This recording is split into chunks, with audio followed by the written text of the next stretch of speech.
Adonai, béni sois-tu, toi qui règnes à jamais. Tu es digne de louange, tu es digne d'acclamation. Nos âmes te bénissent et n'oublient aucun de tes bienfaits. Nous nous attablons autour de ta parole créatrice et fondatrice. Saint-Esprit, toi qui as fonction de convaincre, selon les mots de Yeshua au jour de sa chair, lorsqu'il sera venu, disait-il, il convaincra le monde de péché, de justice et de jugement. Prends la place qui t'est due pour la gloire de Jésus-Christ. Amen. Race élue de Dieu, nous vous saluons respectueusement dans le nom triomphateur, libérateur, salvateur de Christ Jésus. Que la paix qui surpasse toute intelligence soit votre partage, à vous, vos entreprises, vos enfants, vos progénitures. Le Dieu qui transcende les âges, qui est la personne de Christ Jésus, vous fasse du bien. Au nom de Yeshua, Shalom évangéliste, que la paix du Seigneur soit avec toi. Shalom docteur, shalom à nos frères et sœurs dans le sang. Que le Seigneur par cette nouvelle semaine vous accorde une ascension nouvelle, une élévation nouvelle, une attribution nouvelle par rapport à votre vie, et qu'au-delà de tout cela, vous vous rapprochez davantage à la personne de Jésus-Christ. Yeshua Mashiach, soyez bénis. Cette semaine, nous nous attablons à votre mission au pied de la croix sous la thématique « La vie éternelle ». Jean chapitre 17, nous lisons uniquement le verset 3. Il est écrit ceci, je lis la version selon le Semeur. Or,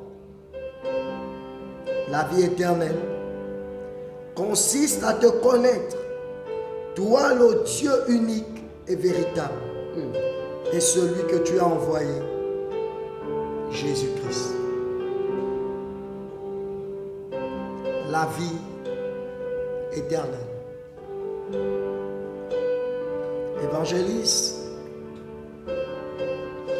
alors que Dieu a mis le comble à son amour, selon les mots de l'évangéliste Jean dans Jean 3,16, la Bible dit que Yahvé a tant aimé le monde qu'il a donné son Fils, afin que quiconque, Chinois,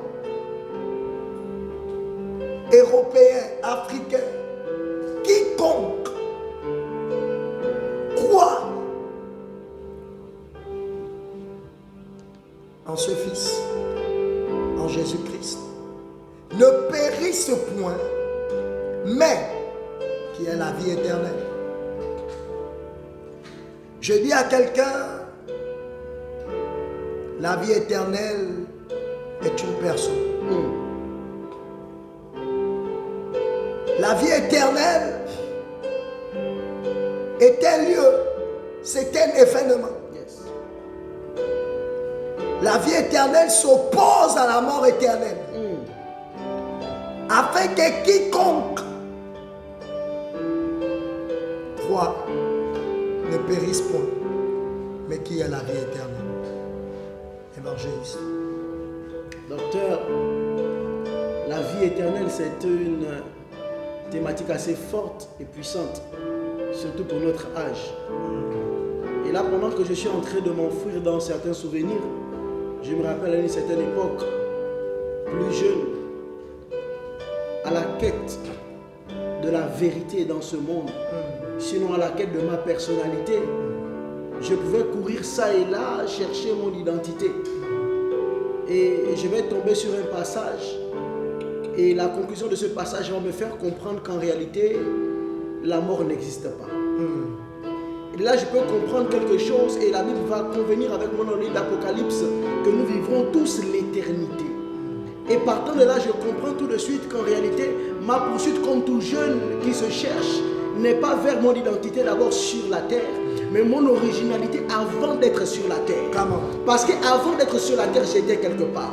Et le livre d'Apocalypse va dire ceci: les uns résisteront pour la joie et les autres pour la souffrance éternelle.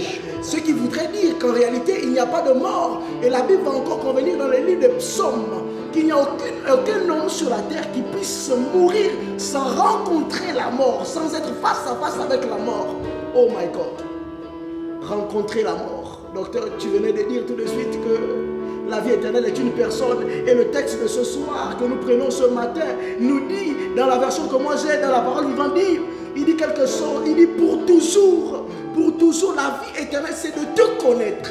Te connaître, donc chercher à te connaître premièrement. Chercher, fouiller la personne de Yeshua, la personne de Elohim. Et ensuite te connaître toi, Yeshua, celui que tu as envoyé. J'aimerais dire ceci à quelqu'un. En réalité, la vie éternelle n'a rien à voir avec quelque chose de terrestre. La vie éternelle est d'abord le premier principe qu'un adorateur doit chercher, celui de sa position avant d'être sur la terre. À partir de là, il comprendra la mission pour laquelle il est sur la terre. Et là, j'ai un éminent homme de Dieu qui lui disait, au lieu de se contenter de vivre les 15 minutes que tu as sur la terre, contente-toi de préparer la 16e minute jusqu'à l'éternité de ta vie éternelle. Docteur, je dis le contexte dans lequel le Christ nous parle de la vie éternelle. Les versets 2 dit en effet, tu as donné l'autorité sur l'humanité entière afin qu'il donne la vie éternelle à tous ceux que tu lui as donnés. Je dis à quelqu'un, la vie éternelle, dans la vie éternelle, il n'est pas seulement question de triompher de la mort, mais il est également question d'avoir une autorité sur plusieurs éléments. Il y a la notion d'autorité dans la vie éternelle. Le Fils de l'homme dit, et par la bouche de l'apôtre Paul également, que nous jugerons les nations. Ces personnes-là qui ne vont pas croire au message de la croix. Parce que le texte dit, or la vie éternelle consiste à ce que nous connaissons Dieu. Pourquoi le texte précise l'unique? My God. Parce que un pas dans la souffrance, évangéliste que tu évoquais, un pas dans la mort éternelle, se trouve dans l'idolâtrie. Qui tu adores, va nous dire dans quel lieu tu te retrouveras après la mort. Il dit connaître. Il est écrit, on va lire le texte, Genèse chapitre 4. La version lui seconde dit, Adam connut Ève. La version du Semeur dit, l'homme s'unit à Ève, sa femme, et elle devint enceinte. Je dis, La vie éternelle est la conséquence de notre union avec Christ. My God. Je vais reprendre le texte et dire, oh, la vie éternelle consiste à nous unir à Adonai et à Jésus-Christ. Conjonction de coordination. Je dis la vie éternelle est l'addition de notre union avec Yahvé et la personne de Christ Jésus. La parole fait chair. Yes. C'est cette addition qui donne la vie éternelle. Yes, yes, yes. Ce qui doit être l'objectif de quelqu'un sur la terre. La vie éternelle est une personne. C'est la personne de Jésus. C'est la personne du Christ. La qualité de ton intimité, de ton union avec Christ va déterminer le lieu qui va t'accueillir après la mort. Soit le lieu de joie ou celui de souffrance. Évangéliste. Oh docteur, je suis émerveillé par cela et j'aimerais dire ceci à quelqu'un. La vie éternelle ne consiste pas seulement à te lever un matin et déclarer que tu es un homme de Dieu, que tu es une femme de Dieu, que tu vas à l'église ou que tu es le corps du Christ. La vie éternelle consiste à manger le pain, le lechem, qui est la personne de Jésus-Christ, pour vomir après la personne de Jésus-Christ sur la vie de quelqu'un. La vie éternelle consiste ici à parler nuit et jour de la personne de Jésus-Christ de Nazareth. Accepter qu'il est le bon berger, accepter qu'il est la lumière du monde, accepter qu'il est le sel de la terre. La vie éternelle ici est le fait d'avoir une transmutation, le recevoir complètement et totalement dans son être. La vie éternelle, oh my God, et c'est Paul qui va le dire, ce n'est plus moi qui vis, mais c'est Christ qui vit en moi. En réalité, la vie éternelle ici, c'est le fait d'être en réalité la vie pour ceux qui sont dans le monde. Parce qu'il dit, je vous envoie dans le monde. S'il nous envoie dans le monde parce que nous sommes la solution du monde, et s'il est la vie éternelle, lui étant en nous, nous devenons la vie éternelle pour ceux qui sont autour de nous. Bien-aimés frères et sœurs en Christ, comme le docteur pouvait le dire, la communion, connaître, être en union totale et véritable avec lui. Il parle ici du vrai. Ça veut dire qu'il y a aussi un faux Dieu. Je ne sais pas lequel des dieux tu adores, mais j'aimerais te parler du divin. Il y a certainement plusieurs divinités, mais je te parle du divin. Celui-là qu'on appelle l'éternel, qui va d'alliance en alliance. Il a dit à Moïse, je suis le Dieu d'Abraham, le Dieu d'Isaac et le Dieu de Jacob. C'est pour dire que je suis là pendant des générations et je resterai toujours là. Et la seule façon, frère dans le sang, sœur dans le sang, de percevoir, d'obtenir la vie éternelle, c'est de connaître réellement. Dans le livre des Jean, il va nous dire ceci, la volonté du Père, c'est que nous le cherchons réellement. Nous cherchons réellement. Oh my God, dans le livre de Matthieu, le chapitre 7, le docteur, il va dire ceci, celui qui cogne, s'ouvre, celui qui cherche, me trouve, celui qui demande, oh, je donnerai, ceci est une dimension pour celui qui est appelé à être la vie éternelle pour le peuple. Frère dans le sang, frère dans le sang, rentre dans cette dimension. My God. Évangéliste, je veux que nous prions pour fortifier quelqu'un. Parce que le chapitre 17 est la conséquence des paroles que le Maître, au jour de sa chair, dira. Il fallait que je vous dise aussi cela. Jean chapitre 16, les versets 33. Yes. Il fallait que je vous dise aussi cela, pour que vous trouviez la paix en moi. Dans le monde, vous aurez à souffrir bien des afflictions. J'ai dit, la vie éternelle est également la conséquence de l'endurance que nous aurons à souffrir pour la personne de Christ. Tu n'as pas encore été rejeté, tu n'as pas encore été critiqué, tu n'as pas encore exposé ta vie à la mort. J'ai dit, tu n'as pas encore la vie éternelle. Oh, la vie éternelle, c'est que nous connaissons. Et l'apôtre Paul dit à son fils Timothée, dans sa lettre, il dit, tu as connu mes persécutions dans toutes les villes. Oh, quiconque veut vivre pieusement sera persécuté.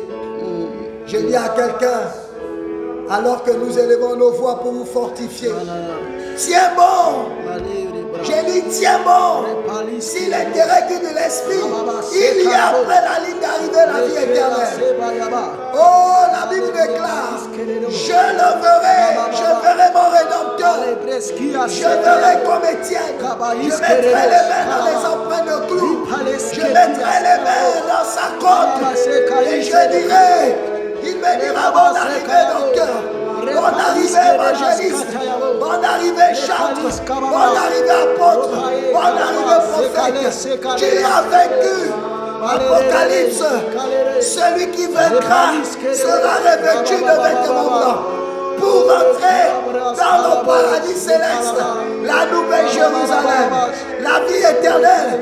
C'est dans ce lieu où les routes sont faites de saphirs, de diamants. Oh bien-aimé, oh, rate la promotion, rate l'enfantement, rate la distinction, mais ne rate pas la vie éternelle. Saint-Esprit, fortifie ton église. Fortifie ton église. Yahvé, afin que tu transmettes gloire à toi. Et qu'elle soit la vie éternelle. Que tu sois en elle afin qu'elle soit. Nous la poursuivons en Christ. Fortifie ton église. Ne soit pas dans la souffrance. Fortifie ton église. Dans la joie et la paix éternelle. Gloire à toi qui viens maintenant. Gloire à toi. Sauve cette âme. Merci Seigneur. Sauve cette âme maintenant. Gloire à toi. De l'ennemi.